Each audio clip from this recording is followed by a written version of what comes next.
It did go live. Welcome to MJT Football. I'm your host, Tony Tucker. I am joined by NFL Mike. Follow him on all the socials out there. And the Joe Morley. Also follow him on the socials. I will not be partaking, so don't even look for me. We are so excited for whatever reason that you stumbled in to talk a little football with us. Chat's free. We love the questions. We love the debate. Try to keep it mostly positive here for whatever reason you ended up. Thank you for stopping by and talking some football.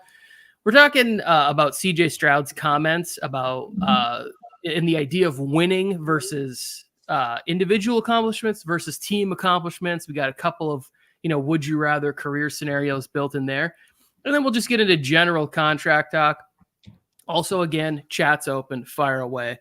But, gentlemen, it's officially Otter Pop season here. Like, I don't know if you guys are into that or not, but it's like 92 degrees back-to-back days, and Otter Pops just hit different as soon as summer comes. I'm very excited for this time of year. How we doing, Mike? How's your week going? It's going all right. Same old, same old. It's hot as hell here, too, in beautiful Lancaster, California. I'm sure it's really cool in Bakersfield, Joe, huh? Wow, just throw out where I live, Mike, so all these people can come find me. That's cool. Yeah, because Bakersfield is small and easy to figure out where you are exactly. Wow. Yeah. I'm just surprised that Tony has Otter Pop money. Like, we got to get their knockoff ones over here. 99-cent store Otter Pops? Yeah, this dude got rich Otter Pop money.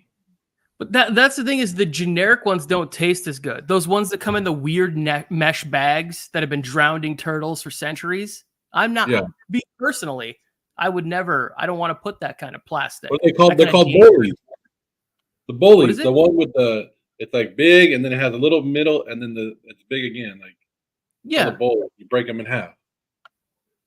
Those ones are okay. Those ones are okay. I'm talking about the other ones where they look like Otter Pops, but they're like bigger and generic. And there's one that tastes like pineapple, but it really tastes like paste. It's not good at all.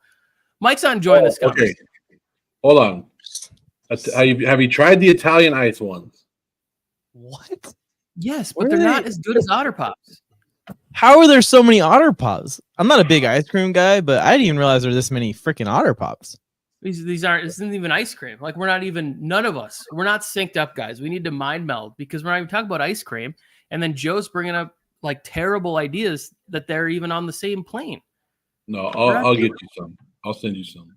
Okay. Yeah. Devin How is this not ice cream? Wait a minute. I'm completely fucking confused. How is this not ice cream?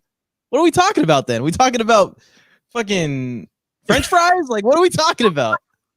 We're not talking wide about receivers. Different flavors, Tony. There's different flavors. There, see a circle. Ice cream has like cream. It has dairy products in it. Otter Pops are just like frozen sugar water. They aren't ice cream though. I mean, I understand. Popsicle, I guess. I don't eat sweets. We'll just say that. I'm gonna officially deliver a box of Otter Pops to your house. I probably won't do that. I won't follow. We should have just did a whole show on just like summer ice creams because like you can get the Rocket Popsicle, which is the red, white, and blue one. Everybody loves that one. We could have done a whole show just on that. Flintstone, the Push Pop. We should do an ice cream truck segment.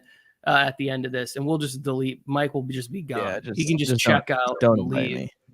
I'm gonna go to my music. I'm gonna go to my music list, TV show, and movie list, ice cream list box that I live in. Yes, exactly. Mike is not interested in discussing anything outside of the NFL. Now, what would happen is if this actually came up on a show like the one that CJ Stroud was on, and he was throwing fire. I just want to say this: one of the things that I love so much about this time of year is that people will take one sentence from CJ Stroud on a podcast and it'll be breaking news. And then it'll be like, CJ Stroud also said this about Aaron Rodgers. And you think it's completely different. And it's the same podcast from 2 minutes and 30 seconds later, where he's still discussing the same thing, but the media just spins it into something else. So I didn't pull the clip, but basically the question was asked, Eli Manning's career or Aaron Rodgers' career? right? It was proposed to him in that way. And CJ Stroud said, I would prefer Eli Manning's career. Now, my questions to you, to the chat, to anybody watching is, 1, do you believe him? And 2, do you agree with him? Let's start with Mike on this one. I want to pass this one to Joe because I already know he's just going to hate. So go ahead, Joe. Yeah, but I believe him. I don't know what Aaron Rodgers did to CJ Stroud. Like maybe he snubbed him for an autograph when he was a young kid. But to come out here in the offseason and just throw this fire out there, I love it personally because I've been telling you guys Aaron Rodgers has been overrated for the last couple of years, and Mike's over here goggling him down. And I've told you that nobody wants to hear the Aaron Rodgers story anymore. Like, come on. What is it all? We've been talking about this for a long time, Tony. The newer generation only judges you off of what? Winning and winning championships. If you're not winning a championship, you ain't doing shit. Eli Manning is cool, calm, collective, and that guy, he has a great sense of humor. He can go out there and joke about it, and he's taken down the GOAT 2 times, Tony. 2 times, something Aaron Rodgers could never do. Dos Cadenas. Mike, now you got to jump in here on this. I mean, yeah, this talk about the new generation only cares about championships. No, we care about longevity, Joe. Who is our GOAT? Who is our representative? LeBron James, not Michael Jordan. This 6 championships just because he won 6 championships. Aaron Rodgers has been at the top of the NFL and at top of everything to do with the NFL for almost freaking 15 years now consecutively. I mean, it doesn't feel like it ever is going to end until he retires. Even after that, he's going to keep it going. Eli Manning didn't make an all-pro team. Not a single one. Yeah, I understand the 2 Super Bowls are cool. Aaron Rodgers still won 1. I'd understand this argument a little bit if he had 0 and had no Super Bowls. But we're talking about one of the best quarterbacks of all time. Undebatably, whether you hate him or you love him, Joe, he's got to be at least in your top 10, right? Who are you talking to? You ain't talking to me. He's not even you, Joe. He's asking you a question. Answer the question. You are under oath. Top 10 all time? Yes. Yeah. No. Oh shit! You better start putting a list down because as much as I don't like Aaron Rodgers, he is definitely a top 10 quarterback all time, like 1,000%. And Eli Manning, who I think will go to the Hall of Fame just because of the moments and the history, and he did have a long enough career to build up some stats to make that argument. But the guy is going to be borderline, debatably in the Hall of Fame. 2 miracle runs with 2 wild card teams. Over 15 years of being one of the best quarterbacks of all time, winning all pro after all pro, playoff game after playoff game, playoff loss after playoff loss. But still, there's no debate here between these 2. Now, some of these other ones that you listed, Tony, which I think we'll get into, they're a little bit closer, a little bit harder to talk about here because it's like the 2 pros and cons are a little bit different. But Eli Manning versus Aaron Rodgers shouldn't even be close. I don't even know what the fuck CJ Stroud is talking about. Like you just made the point for him. You said he won 2 championships with 2 wild card teams that shouldn't even been there. That's how much he elevated his team. Aaron Rodgers was the number 1 seed how many damn times and still couldn't get his team anywhere? But why were they wild card teams, Joe?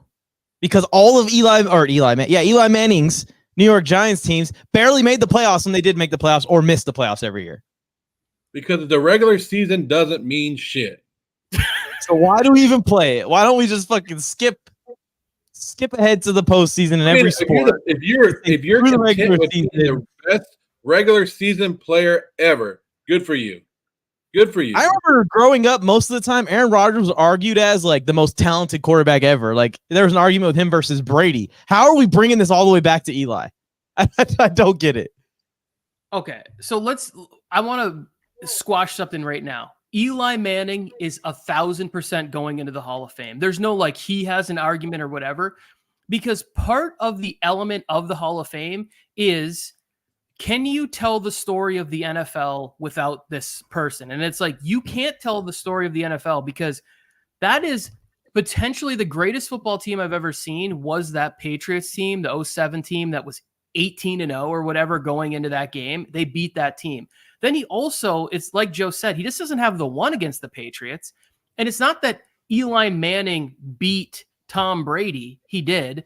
but he overcame Bill Belichick, who is considered the greatest defensive mastermind of all time. Even when we could have gotten into a conversation about Belichick and will he coach ever again or whatever, that go down that road. But he still at the end had his fastball in defense. The Patriots defense was still good these past couple of seasons, even though the team record didn't necessarily reflect that. So like he was able to overcome teams that had really good defense that are extremely well coached. Now, if we're just talking about the two careers, the thing that I find most interesting about this is that I believe, and I think many people believe, football is the ultimate team game, right? And we celebrate team accomplishments.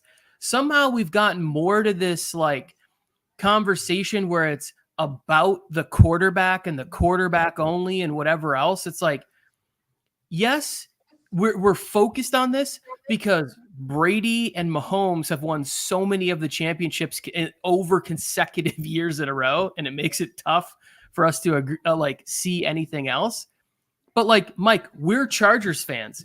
How are you going to feel if somehow miraculously the Chargers win the Super Bowl this year and everybody goes, well, Justin Herbert was carried by Coach Harbaugh? And it's like, he finally got help on defense and in coaching and everything else. Like, why can't he get the same praise? Like, what if they start putting Herbert in the same bucket as like the Brock Purdy's and the Joe Flaccos? And we're like, no, he's on the same level as these other guys. Like, he's in the Eli Manning bucket. He's in that. Like, aren't you going to be frustrated and yelling at the internet? Like, my thing is, if you win, the goal is to win Super Bowls. And Eli Manning has done that twice. That to me is kind of why you play the game. But that wouldn't happen, Tony, if Justin Herbert won a Super Bowl, because Justin Herbert will win a Super Bowl off the back of an MVP freaking season. Eli Manning was winning Super Bowls off the back of barely Pro Bowl, not even Pro Bowl seasons. So it's a big difference. We're talking about Joe Flacco. I don't know. I mean, Mike, Joe Flacco versus Eli is pretty close to me. There is easily a world in which Herbert does not make a Pro Bowl, is clearly not named to an All-Pro season in the AFC, but somehow over the next couple of years that the team is good enough to win a Super Bowl, and then you know that they're going to start this Herbert Harbaugh conversation. It will 1,000% happen. I know that I'm going with these like extreme like 1,000% compare analysis here. It will definitely happen. What's the Pro Bowl snub going to be? Like Mahomes, Josh Allen, and Lamar Jackson all scored 40 touchdowns, and Herbert scored 39. Burrow, Stroud, the AFC, and Lawrence. They have so many good quarterbacks, and those are statistical, like they're beauty pageants. They don't necessarily care about like the end result. And the end result, like in a team game, you have to get 11 people functioning. Like there was a great, like Chase Daniels, when he opened up the thing and he did that playbook and he's like, oh, there's all of this stuff happening. And I commented on it and I said, I'm surprised there's not more miscommunications. Chase Daniels responded and he goes, you'd be surprised how many actual miscommunications there are every single play. So it's a miracle that some of this stuff works out the way that it does. But Eli Manning has more 20 interception seasons than he does 30 touchdown seasons. Sure. Compared to Aaron Rodgers, who has 44 and 7 seasons. So I am personally of the thing where of the mindset where I would rather be a multiple time Super Bowl winner than I would be somebody who has all of the accolades at the top of the mountain. But still Super Bowl winner. Still a Super Bowl winner also on top of it. You'd rather be the multiple time Super Bowl winner than all the accolades and still a Super Bowl winner. And still going, by the way, y'all are talking like Aaron Rodgers is done and isn't going to win the Super Bowl this year. Okay. No. I'm not. We're not. Mike, please stop that conversation. The Jets are not winning the Super Bowl this year. I will say this. He did it first. If they do, you're right, Mike. I won't be happy about it. I will say this. We're basing it on what they've done to this point, right? We don't know what the next couple of years hold for Aaron Rodgers or the Jets or any other team that he might end on if he goes on a revenge tour and continues, whatever. I will say this, that winning the extra Super Bowl to me is the difference maker, that I would personally rather have the more Super Bowls than be at the top of the statistical mountain? Joe? I wish I had the Herm Edwards. I wish I had the Herm Edwards mic'd up right now to say, "Hello, you played to win the game, Mike. You played to win the game." Hello? But I got this one. Hello? I got this one for you. I'm Eli Manning. I'm nice. Tom Brady's the GOAT. Psych! I beat him twice!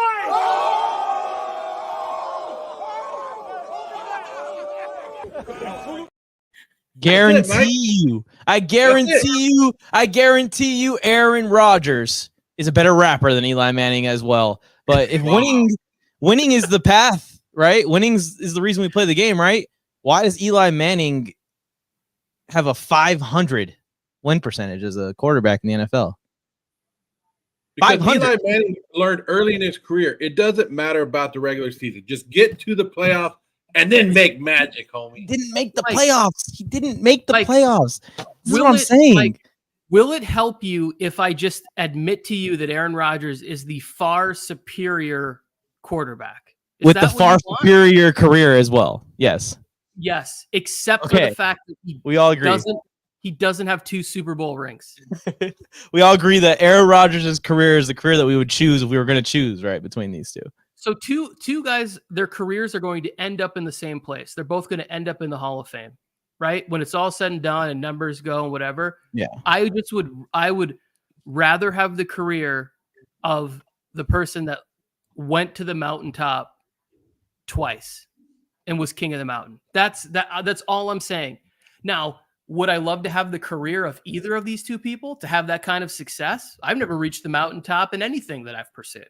So, yes, I would love to have a career where I won the Super Bowl of whatever profession it was that I was in. But I'm just saying, if I had to choose one of these, I'm kind of with CJ Stroud on this one. It's not even, and the thing that's funny to me is that CJ Stroud is clearly, if year one is an indicator, is clearly more like Aaron Rodgers than he is like Eli Manning. He's just saying, I want to have them both. But I don't like the fact, I like CJ Stroud way more than I thought I would, because he was an Ohio State guy. I rooted against him. I loved watching him lose all those games against Michigan, being from Michigan, big Michigan football fan. I enjoyed that. Now that he's in the NFL and I'm watching these podcasts, I really enjoy listening to him. He's California cool. He says everything that he wants to say when he's on the mic. I find him extremely entertaining. So I'm all for him putting this out there.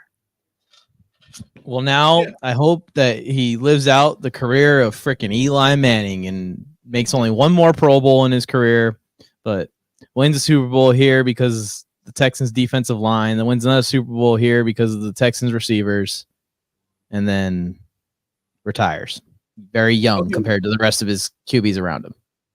But CJ Stroud said more, Tony. He said more. So go ahead. Lead us into that one. So I didn't pull any of that. You can, if you want to bring it up, go ahead. So he also said if Matthew Stafford had the same career or the same teams that Aaron Rodgers did, Matthew Stafford would have multiple championships over Aaron Rodgers. I honestly, so this has been my argument forever when I talk to you guys, that I think that certain people end up in situations that are just great for them, right? I've talked about this. How many times did I say Carson Palmer's career would have been completely different had he not started his career in Cincinnati? Played for the Raiders, played for the Cardinals. He was never in one of those great organizations, not from a prestige standpoint. Obviously the Raiders are, an all-time organization, but I'm talking about the way that it's run. He didn't end up in a situation like Tom Brady where Mr. Kraft was turning it over to people that were really in a great place. And I think the more that we're learning about the Patriots, we're starting to see a lot of those names and guys that were also there with Belichick. We give credit to the names that we know, but now we're starting to learn about the guy Ernie, I forgot his last name. He was just on Julian Edelman's podcast. Him and Belichick were best friends. He was great, a strategist, an analyst. Belichick leaned on him. The Dante Scarnecchias, the offensive line coach that were there. A lot of times when certain guys were leaving, there was things that needed to be overcome. at a certain point, you just lose too many minds and you can't be as competitive. But if Carson Palmer would have been in a different spot, if Warren Moon, some of these guys that were mega talents would have been in better conditions, I believe they would have won. And that goes for Matthew Stafford. Like, we're talking about a team that was 0-16. This is like Matthew Stafford was born into, like, Mike loves to make fun of the Lions. And we've talked about it. Like, my grandfather has been a Lions fan since the team began, and he would tell me stories when I was a kid about Bobby Lane. Mike was like, this person doesn't exist. You made him up. Like, the internet can't even find him. Like, they just started putting evidence of those teams onto the internet. Wasn't Bobby Lane the reason that the Lions are so trash, even though Matthew Stafford played half his career with maybe the greatest wide receiver we've ever seen grace a football field? Maybe because the Bobby Lane curse, but I don't think Aaron Rodgers ever had a receiver on Megatron's level, Mr. Stroud. Okay, but again, it's not just about a player, and I think you'd agree True. with that. It's about coaching. It's about like organizational structure, and we would agree the Lions have not had great coaching nor great structure. That's why guys like Megatron and Barry Sanders retired after like 9 and 10 years in the league because they didn't want to necessarily deal with what was going on there. And I agree that Stafford's been in worse situations than Aaron Rodgers in his career by a wide margin. But I also believe that the Lions are better off with Aaron Rodgers and Megatron teaming up than Stafford and Megatron teaming up. I don't agree. So I don't if agree. You switch them, what you're saying basically is that Matthew Stafford is better than Aaron Rodgers, Joe. No, what I'm saying is Matthew Stafford is a better teammate than Aaron Rodgers. Aaron Rodgers puts himself in bad situations all the time. Like when you look what he did when he came to the Jets. Bring in all these guys for me. I think Aaron Rodgers makes it hard for his team and his players sometimes, where Matthew Stafford would have took a little bit of pressure off some of these Green Bay Packers teams, calmed them down in the playoffs instead of yelling and screaming at his young wide receiver. I've never seen Aaron Rodgers screaming at any wide receivers. I don't even know what you're talking about. I don't. Also, that last year's Jets team, we're not giving them any credit because they won 7 games, losing their superstar, elite, all-time level quarterback on the 4th play of the season. And they still won 7 games. You're acting like that team is absolute hot, steamy, garbage, train wreck, bad. Mike, what size jersey do you have? I'm gonna get on Fanatics and order you an Aaron Rodgers Jet jersey. I would love one. Please send me one because he is one of the most hated players of all time. This is like an OBJ situation where he just had 1 catch and 4 1,500-yard seasons, but just 1 catch. Now we're going on 15-year career. Like Aaron Rodgers is in the top 5 quarterbacks all time. I can't even believe that we're comparing him to Eli Manning and Matthew Stafford. No offense. Did Jordan Love not do what the same damn thing Aaron Rodgers has done with the same damn team? How? He hasn't won a Super Bowl. You just said it's all about winning the Super Bowl, right? Nothing else matters. Let's talk about the next one on the list that Tony has here then, Joe. Would you rather have Joe Flacco's career than Dan Marino's? Yes. Just move on to the next topic. Just move on to the next fucking topic, please. Nobody even, besides the old people in the NFL, who talks about Dan Marino anymore? Again, I think it might have been the greatest quarterback to ever play in the NFL. But does he get the love? No, because of what? He's not a fucking winner, champion. He has never won a Super Bowl, so he's not a champion. So he's not going to get the love that he ever deserves. So Joe Flacco, look what happened to Joe Flacco last year. Everybody fell in love with him, and you know he is a Super Bowl champion. Winning matters, and that's all that matters. That's the only thing that matters. You're going Bradshaw over Roethlisberger also in this comparison. Hang on. There's a reason why I put these on here, and I'm going to explain it, right? So I think that, again, Joe went the route I would have gone. I think if you asked me if I could have Joe Flacco's career or Dan Marino's career, I probably would go Joe Flacco because, again, you get the Super Bowl championship. Now, the reason that I put Roethlisberger versus Bradshaw on there is because you have 4 Super Bowls and then you have 2 Super Bowls. So by the logic that I've already laid out is that I've been picking the person that has more Super Bowls. the reason I put this one on there is because it's almost like if there's not a ton of evidence there, it didn't really happen. Like the way that it was covered. So if you told me that I could have Roethlisberger's career and I still get the multiple Super Bowl championships, then I would start to factor in like how much evidence is out there, how much relevance is there, how much like modern like footage and capturing of the mind, because like we keep comparing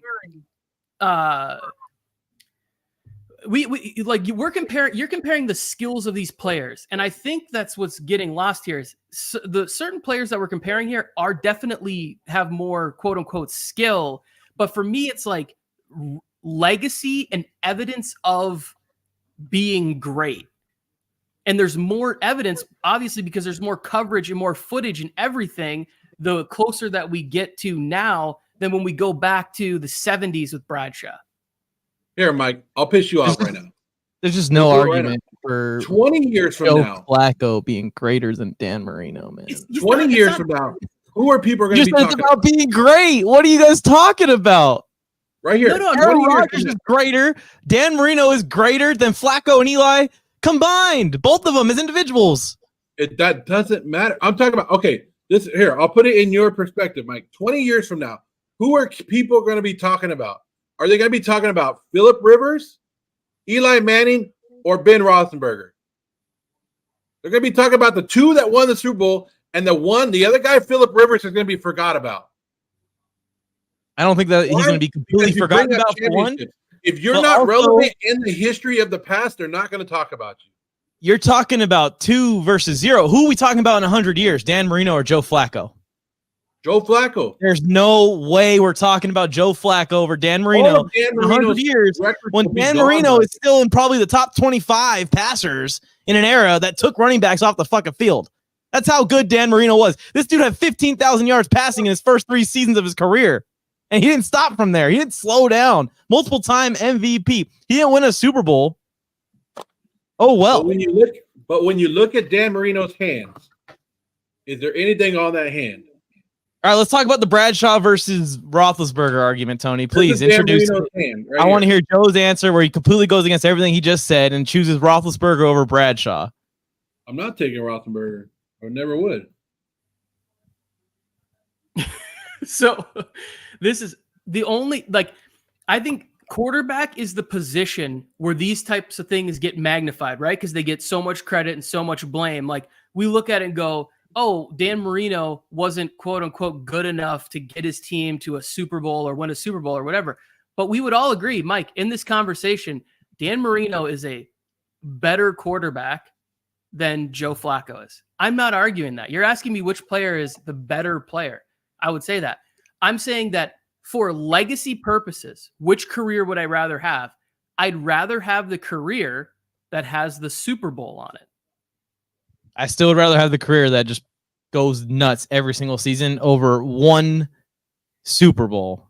And that is fine. We can agree to disagree on that. Exactly. I'd rather be a top 10 quarterback all time than a bottom 100, after 100, somewhere after there, and have my one Super Bowl ring that I won because of Ray Lewis and Ed Reed and that defense that I did not win because Joe Flacco's a beast at quarterback. That's not, I don't understand. I feel like do some research on how that run went for Joe Flacco. That playoff run for Joe Flacco was insane. I mean, he was throwing it up. I get it. He was balling out. But if you put Dan Marino, if he gets drafted to the Ravens, he's probably still the starting quarterback of the fucking Ravens to this day. That's how good he was.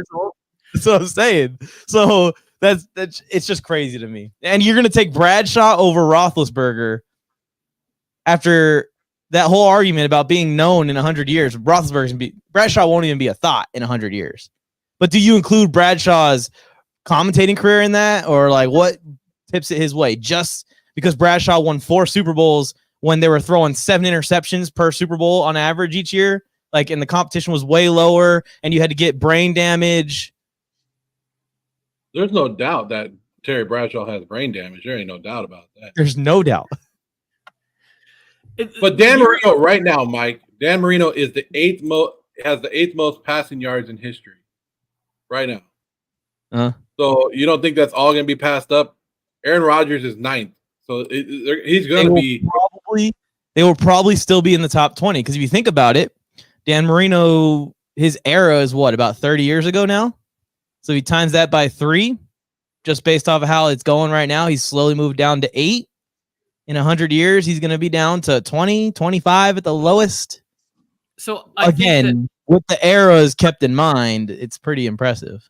Again, yes, and I agree with that. I do think that you have to factor in certain things because now you have a more friendly passing league, right? Where they are throwing the ball more and there is less defense. Like when you look at the era that Marino played in, it makes it that much more impressive because of the way the DBs were allowed to play, the way the defense was allowed to hit players over the middle. Like all of the things that Dan Marino did to me are still some of the most impressive statistical feats we've ever seen. Again, it's not an argument. It's simply a preference. Would you rather have the statistical greatness or the Super Bowl? That's it. It's just a would you rather. I don't think that you're arguing it as if there's a right or wrong answer. I don't believe that there's a right or wrong answer. It's just a preference. And I'm glad you guys have your preference. You can keep your preference because in 100 years, it won't matter. There is no way that I live another 100 years. There's no way. I got a shot, I think I got a shot. I don't. I know what that I do don't. you get? I know. Frozen next to Walt Disney? I know neither of you have a shot. No, I mean, technology has come a long way already, Joe. Like, they might be able to take my brain out eventually and put me into a robot or some shit. Yeah. And then when that happens, I'll be here on YouTube when they figure that out in 50 years and I'm 70, and I'll be like pulling up clips from this show. Like, no one knows who the fuck Joe Flacco is. I'll go out into the street and interview the other robots and be like, do you know who Joe Flacco is? No. Joe Flacco? Like, no. Oh, Dan Marino? Oh, look, there's a guy in a Dan Marino jersey. Look, that's a throwback. I have a Dan Marino for Ace Ventura. That's about it. I have a Dan Marino jersey. And I wasn't even alive when this guy was balling out. So I think that Mike brought up something that was interesting because he said, do you factor in Bradshaw's television career? And I think that is part of the legacy, and that's part of what's kept him relevant. If you think about Flacco, like people's images of Flacco were more based on his Jets time. People were like, "Oh, Joe Flacco's a bum. He was never really that good." But people forgot how good he was in Baltimore, a team that focused on playing defense and running the football. Like Joe Flacco really could sling it. He's a very talented quarterback. Like it's not that Joe Flacco was ever a bum. He was never in a situation that asked him to be there. If you listen to the greatest quarterback of all time was just on a podcast, and Tom Brady said, the problem with today's guys is it's all about me, me, me, me. Like, he's like, you can do that. That's going to be fine, but you're never going to win. Like, he's even explaining to you, like, it's about the team. It's about the team's success, the most amount of team success that you can have. You're shaking your head. I didn't say this. Tom Brady said no, this. I'm shaking it at Tom because the reason that none of these guys won Super Bowls is because of fucking Tom. Because of him. But Tom's saying it's not because of me. He's saying it's because of the team that we built, the team that I helped rally, the team that I helped keep strong and together and weathering all of that stuff.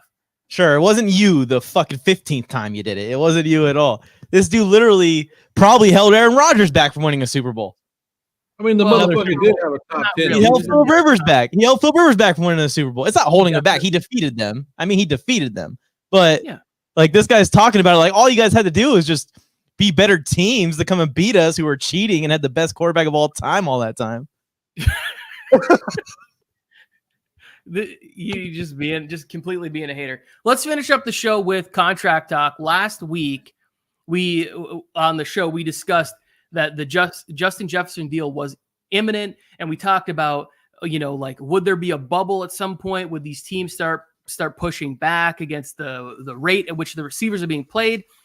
The Vikings were not pushing back because I brought up on the show, there's no way that you could tell me the Vikings were going to be the team that traded away Randy Moss, Stephon Diggs, and Justin Jefferson. All three guys I think are going to end up, one of them's already in the Hall of Fame. These other two are, in my estimation, going to end up in the Hall of Fame.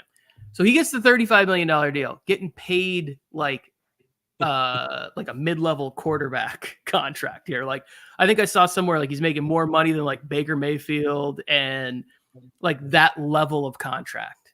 Like where do you guys How do you think this contract will age? You think it's a good contract, a smart thing? Like basically whatever you want to say about the Justin Jefferson deal. Let's hear it right now. We'll start with Joe on this one. Well, 25-year-old wide receiver. You got Sam Darnold and a young rookie quarterback. We all know what Justin Jefferson can bring to the game. And there's no doubt about it. What he's going to do for your ticket sales and everything like that.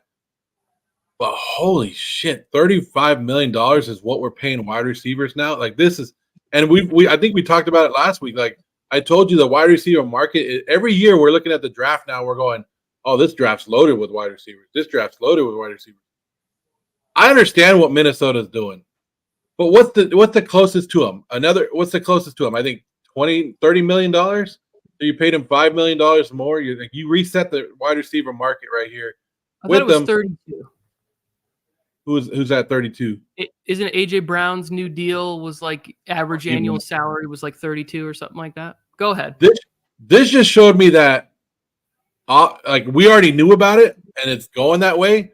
Offense is the NFL, and if you're not spending money on offense, yeah, Afix is right on that. But I mean, we saw this deal. This number came out, and I was like, holy shit. And what Afix, and that's the same thing I thought. Everybody thought the same thing when Afix thought, what about Brandon Ayuk? Because it's like that's the main guy out there. But Justin Jefferson, $35 million. When the Vikings are relevant again, like when they're good on offense again, or they have a good quarterback, or J.J. McCarthy is ready, I think Justin Jefferson's on his way out. Yeah, that's probably not a bad take. Mike? We could end up in that position, when teams are facing the wall. Even Justin Jefferson, the great Justin Jefferson, the quarterback will probably get taken over him because he's still dependent on the quarterback. He's still dependent on the O-line to produce at a level that makes this contract worth its value. It's interesting to see how teams' strategies are changing with the way the positional cap is being moved around. Like clearly the Vikings, they let go of the Supermax quarterback to make sure they can keep the Supermax wide receiver in town. We see other teams that just load up their entire defense. We see other teams who load up the offensive line and the running back core. So it's interesting to see how the strategy is going down. I think the team that's managed it the best out of everybody is probably the 49ers, honestly, in a weird way. I mean, it's kind of happened by chance too, because their quarterback situation is what it is because of injuries, but they built the entire team. They spent big on the areas that they feel are the most important parts of their team.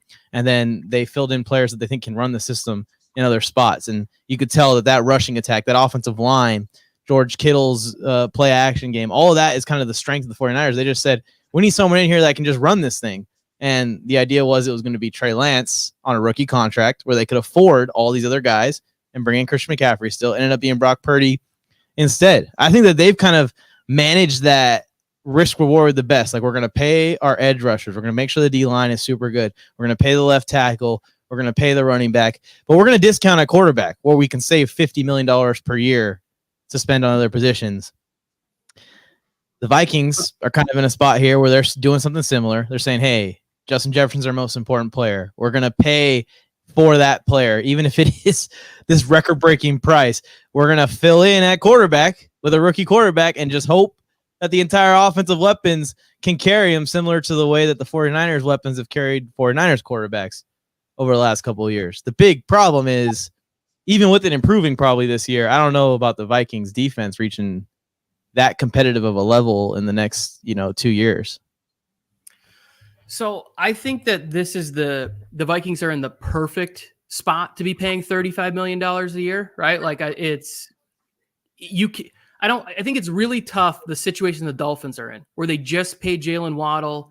There's reports that Tyreek Hill, not even reports, I think it was like his agent just came out and said, you know how we feel about the situation or whatever. So he's going to want some more money. And then you also have to be trying to figure things out with Tua, where Tua's at the podium going, I can't find the right descriptive word. There's not a word that encompasses my exact feeling right now. Like basically that was the premise of the interaction with him and the reporters at that little scrum session that they had at OTAs the other day. And I was like, holy shit, this situation is extremely uncomfortable. Please pay this man, because the Dolphins could have a really fun thing going on. Like, I don't know if it's like Super Bowl winning, but like it's a good team and Tua should be part of it. But as far as like somebody brings up Brandon Ayuk or Mike brings up the 49ers, I should have pulled the quote, at least gotten it like so I could have read it. The basis of it was I think it was the offensive line coaches being asked, what do you think of the sort of trench guys versus the playmakers? And even the offensive line coach, I believe it was, said something to the effect of, if you ask me, get the guys, get the playmakers, I'll develop the guys in the offensive line room. Like, you can find guys in the 2nd, 3rd, 4th, 5th rounds that can be starters, because you're saying they're investing money in the right spot. And I do think like defensive line, that's a heavy investment for them every year. The offensive line, they kind of are like, hey, we can just get average guys that, the draft guys aren't necessarily big on, and we can make them work in our system because Kyle Shanahan is like, I'm such a genius, we'll figure it out. But what has been the downfall of the 49ers is like, when they get late in these games and people bring certain, pressure packages and whatever else, it tends to affect the fact that they don't necessarily have the best offensive line or the best play call to pick up different things. They don't have those pieces that get them over that final hump. Like, the Super Bowl could have went the 49ers' way last year. Easy, like several spots in that moment. But now, once they're 12 months, 16 months away from having to pay Brock Purdy, and they have to, unless they again stumble across somebody else and they just let Purdy go, trade him, or sign somewhere else and take the compensatory pick. Like, I don't necessarily think that they're in a position where they can sign Ayuk and they can keep Debo. And I think that's why they drafted a guy like Ricky Pearsall, because they are trying to figure out like, hey, if we're going to keep this going, we can't be paying wide receivers. And so, Brandon Ayuk, you like the Steelers? Do you like, like Chargers? Are they willing to come with a contract? Like, personally, I don't want the Chargers to spend on that position. I don't think that once you pay your quarterback money, it is then his job to work with sort of guys that are middle tier and for them to be drafting and developing wide receivers. That's how it should be. You shouldn't be having to pay $35+ million. And it's not like the wide receiver market. This is all non-QB market. Like, Justin Jefferson passes Bosa, and it's like, it's not just the wide receivers. It's like now some of these wide receivers are being the second highest paid player on a team if they don't have a franchise quarterback making $40 million a year. And to me, it's too much money to put in a situation where, like, what if JJ McCarthy and Sam Darnold can't function in the offense? Now all of a sudden you're paying $35 million and it's getting you 9-win seasons every year. Like, I don't know. But it's the best spot. The other thing I have an issue with, Tony, is when I saw the $35 million, not Justin Jefferson could arguably be the best wide receiver in the NFL right now, right? He probably is the best. But what sucks about the NFL is now every wide receiver, no matter what their talent is, wants more than $35 million. Like, the NFL will pay an average wide receiver more than $35 million now. That's what sucks about this deal, is it reset the wide receiver deal where the next wide receiver is up, right? He's going to want that much money. And the NFL, and that's how the NFL has been rocking. You don't even have to be the best player at your position to get best player money. And then I laugh at it. Yeah. Like, wow. The next wide receiver is up like right now too. Jamar Chase and CeeDee Lamb both need contracts. So they're up like right this second. And so I tend to disagree with that a little bit, because we've seen sort of next guys up that aren't on that level where it's like, I think there were some defensive linemen who were ready to get contracts and they didn't get Nick Bosa money. Like, Chris Jones held out because he wanted Aaron Donald money. And like, that was a whole big contentious thing. There were a lot of defensive tackles that were next guys up and they weren't trying to give them $30 million a year. So I think that like Justin Jefferson has entered a territory where it's different, because the Cowboys are in a situation with CeeDee Lamb where it's like, if you're not going to pay Dak and you don't have the future of the position there on a team-friendly deal, you could say they think Trey Lance is the next guy.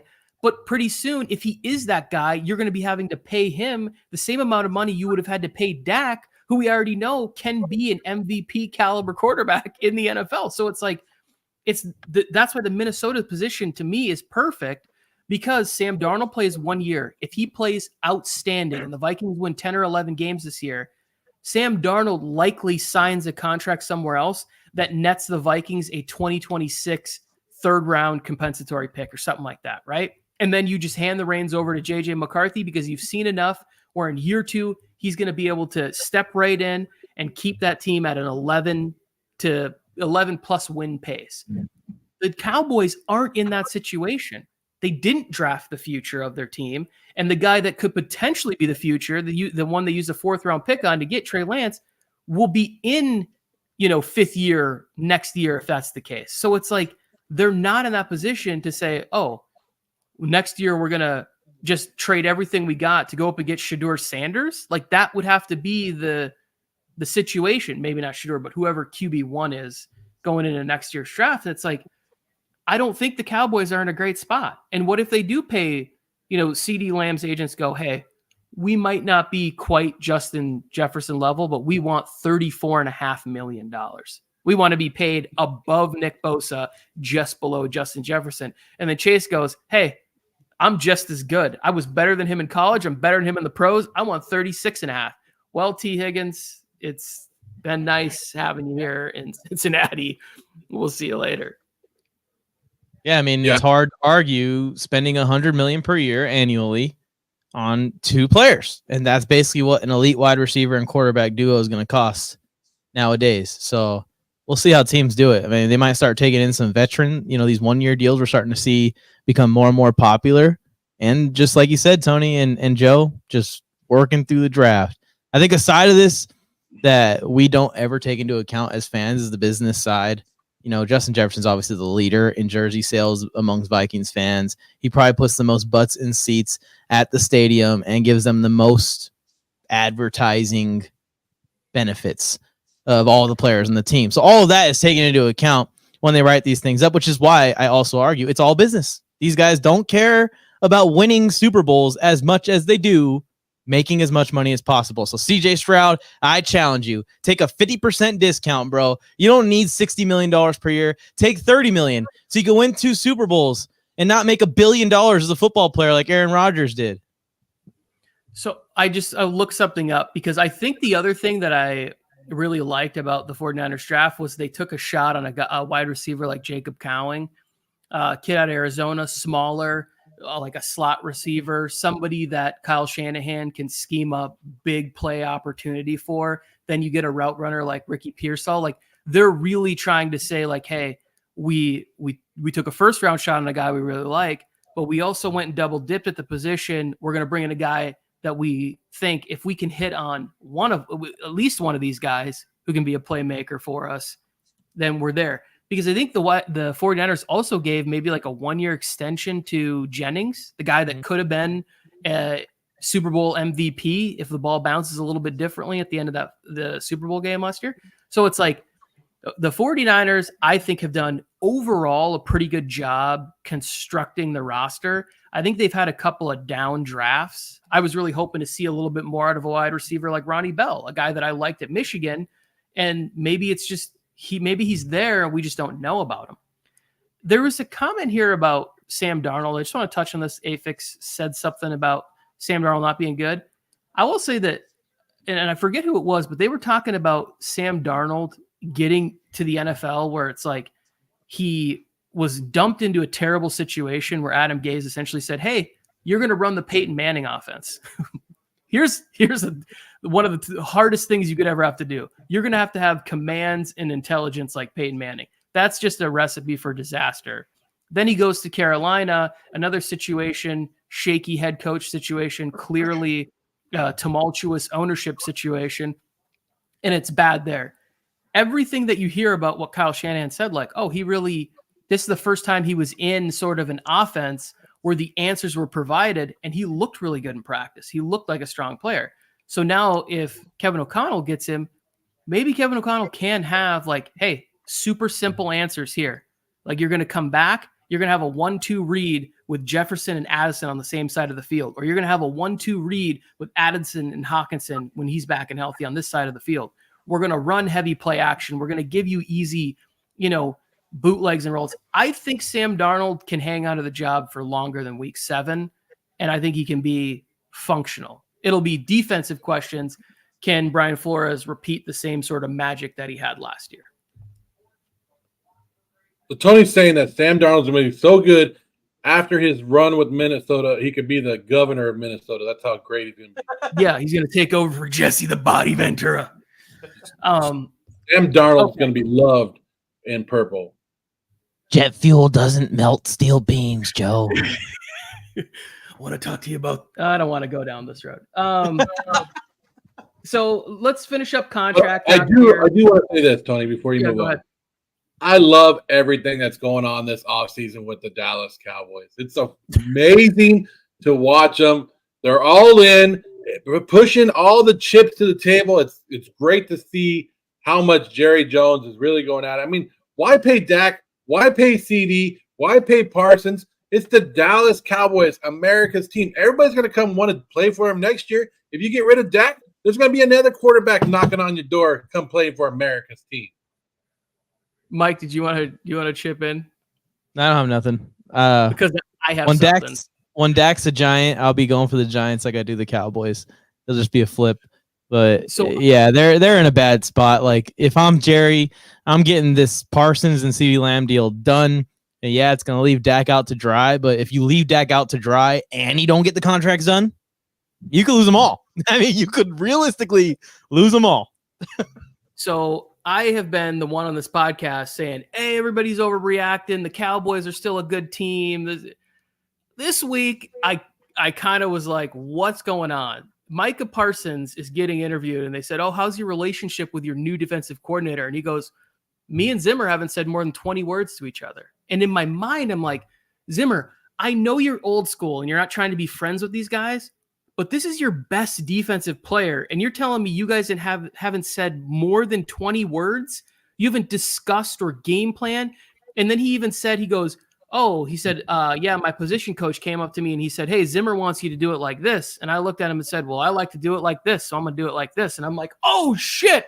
You cannot have a situation where your star player is going, oh, yeah, the new guy in town, tell him that I've already been here and I've been doing it. And Zimmer's like, before you were even born, I was winning Super Bowls with the Cowboys. Like, it's a power struggle that I don't know if I want to bet on that anymore. Like, I really had my first sort of like, maybe all these people telling me that there's doom for the Cowboys, maybe they're right. And maybe I'm just overvaluing how much talent's on the roster. Maybe they can't overcome it. It would have been better if Parsons would have been like, well, you tell Zimmer that's what got him fired in Minnesota, okay? Because I ain't doing that shit. I think it all depends on how the ball starts rolling, Tony. If they catch a few bad breaks and they're 1-3 somehow to start this year, I think it could get ugly and ugly in a hurry. And this is the thing that worries me about Vic Fangio also. Like last year, Vic Fangio, old school defensive coordinator, brought that mentality to the Dolphins, was supposed to fix the Dolphins defense, and it seemed like it crumbled, and everyone who played for him last year did not have a good time. And Mike Zimmer is going to bring that hard-nosed style to the Cowboys also, and I usually back guys named Mike. This doesn't seem like the group that's going to respond well to being an asshole. So I'll say this on the Cowboys, the last thing I got. I think that one of the toughest things to overcome is uncertainty. And I think one person can overcome it. It's like, I don't know what my future is, but I know that I need a ball. When you have a head coach with uncertainty, when you have a quarterback with uncertainty, if they don't get things done with CeeDee Lamb, you have uncertainty. You have Micah Parsons being restless and like not denying rumors when people like Shady McCoy go, I think my boy's coming back to Pennsylvania to play for the Eagles. He's from Harrisburg, PA. Like all this, it's like you start getting so many different pockets of uncertainty. And now all of a sudden you have a huge issue. If it's one person, you can kind of see Mike McCarthy going, hey, I got all my guys, and I'm going to show that I'm the leader of the Cowboys, that I deserve to be wearing, the old school, big old 10-gallon cowboy hat. You got 5 or 6 major key parts with uncertainty. then you just have a car with no wheels. You ain't going very far. And I'm here for the downfall of the Dallas Cowboys. I'm all 100% for it to watch. Because we have to wait for the first round of the playoffs to see the Cowboys lose, and then their fans cry like, "What happened?" Now we just get 17 weeks of it, or 18 weeks, whatever it is now, of them just crying each and every week. And then Parsons going on his podcast every week going, "It's not fucking me. It's not me. I'm doing my job out there. Talk to these guys." That's what it's going to be. Like Mike said, as soon as the Cowboys rack up a couple losses in a row, it's just going to snowball, and it's going to be it's going to be awesome to watch. We're going to love watching the Dallas Cowboys burn. Which is why, to go full circle, Jerry, you need to get these deals done. You do not want to get to the trade deadline with CeeDee Lamb and Micah Parsons pissed off because the coach and the defensive coordinator and the quarterback are all gone next year. Everyone knows it, and you just have to sit there and lose. You do not want a situation like that. The drama and the storylines and the excitement / not excitement of Micah Parsons to the Eagles, Tony, that might just wreck the internet. That might just destroy the whole thing. Saquon Barkley from New York to Philly was one thing, but Micah Parsons from Dallas to Philly, oh my goodness. I don't even know how people would react or cope with that. It would be all very interesting. I'm here for all of the chaos. Like, I think that stuff's very fun and interesting. But the last thing, I want to talk about the Cleveland Browns extending Kevin Stefanski and Andrew Berry. They're getting this extension, and it's like, you guys know, I've kind of always I secretly root for the Cleveland Browns. Like, it just if you ever meet a Cleveland Browns fan, they're just sort of beaten down and the most pessimistic fans I've ever talked to. But I've always thought that Kevin Stefanski's done a really good job there. I think that the contract extension kind of signals that hey, whether this Watson experiment works out or not, we believe that this partnership is the team that can carry us to the future, because Andrew Berry's done a tremendous job building that roster. There's no doubt that the talent is tremendous there.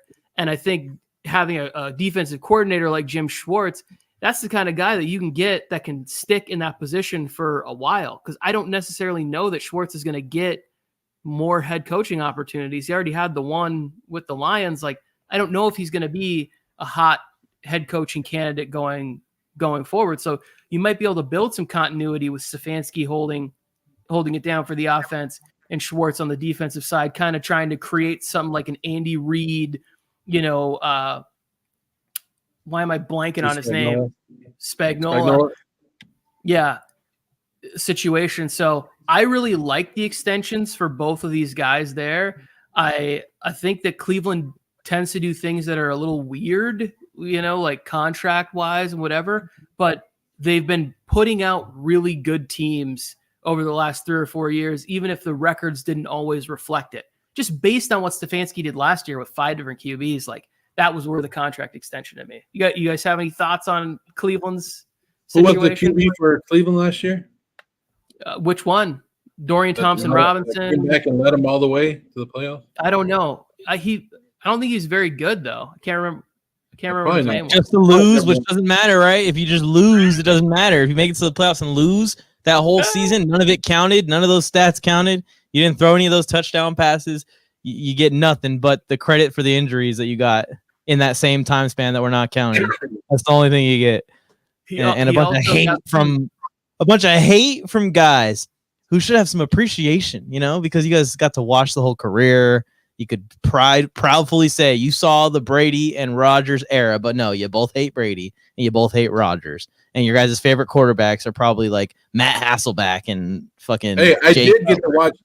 I'm old enough to watch Dan Marino's last game, Mike. That's old. When he got beat 63-7 or something like that. It was something score like that. Yeah, it was a bad. I think it was a playoff game against Jacksonville. Was it Jacksonville? Yeah, the Mark Brunell Jaguars. Yeah. That I'm gonna go with that as the answer. I can't quite remember. This show went full circle, guys. We're right here at about an hour, and we started off talking about CJ Stroud, the guy that beat Joe Flacco, who we were referencing. If anybody's curious about the people who are watching this are going, why aren't any of these idiots saying Joe Flacco? It's like, well, we were trying to get Mike to admit that Joe Flacco's career is more desirable than Dan Marino. He won't admit it. Never. I can't wait to strategically clip this up and make you guys both look like idiots. Can't wait. That's fine. That's fine. Do not tag me or show me. It's really only Tony. Tony's the only one that I need to like strategically clip up to make him look dumb. Joe, you just kind of look dumb with that hat on. That hat alone makes you. Oh, shots to start the show and shots to end the show. Appreciate anybody who did watch this. Please consider subscribing, liking the video, and coming back and talking football with us. RC was in the comments here. Hope you're having a great summer. Afix, saw Harrison at the beginning, and anybody else who chooses to spend a little time with us talking football. We love it. Have a great weekend. Put some positivity onto the internet out there to anywhere. You guys got anything you want to say before we get out of here? I know Joe does. What is the name of the dance introduced by 2020 rookie Justin Jefferson? Mike, this is for you, buddy. It's the face of the league, Justin Jefferson, to you, Joe. The gritty, obviously. Ding! Who did it the best?